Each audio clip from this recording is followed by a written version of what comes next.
मित्रांनो, कोंबडीची शिकार करण्यासाठी गेलेल्या बिबट्याला घडली जन्माची अद्दल। कोंबडी समोर असून देखील या कोंबडीची शिकार करू शकला नाही हा बिबट्या। असं काय घडलं आपण या व्हिडिओमध्ये पाहणार आहोत। मित्रांनो, सोशल मीडियावरती अनेक बिबट्याचे व्हिडिओ व्हायरल होत असतात, ज्यामध्ये बिबट्या हा अन्नाच्या शोधामध्ये मानवी वस्तीमध्ये घुसल्याची आपण अनेक उदाहरणे किंवा अनेक व्हिडिओमध्ये पाहिलं असेल।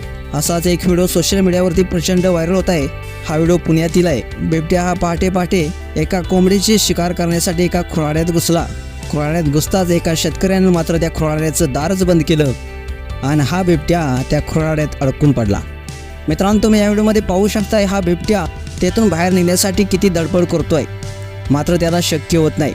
मित्रांनो, त्या बिबट्याच्या समोर कोंबडी देखील आहे, मात्र तो कोंबडीकडं साधं डुंकून देखील पाहत नाही।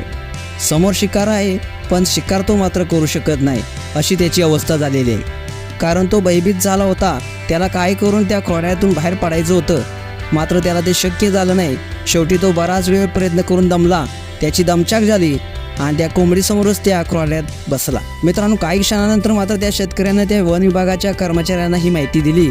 त्यावेळी जुन्नर तालुक्यातील बिबट्या निवारण केंद्र पथक तिथे दाखल झालं आणि त्या पथकातील कर्मचाऱ्यांनी त्या बिबट्याला बोलीचं इंजेक्शन देऊन बेशुद्ध केलं। मग त्याला माणिकडोह बिबट्या निवारण केंद्रात पाठवलं गेलं। मित्रांनो, हा व्हिडिओ सोशल मीडियावरती प्रचंड व्हायरल होत आहे। मित्रांनो, हा बिबट्या त्या कोंबडीची शिकार करण्यासाठी गेला खरा, त्याच्यासमोर कोंबडी होती देखील, मात्र तो कोंबडीची शिकार करू शकला नाही। मित्रांनो, तुम्हाला हा व्हिडिओ कसा वाटला नक्कीच कमेंट्स करा आणि या SS मराठी चॅनेलला सबस्क्राईब देखील करा।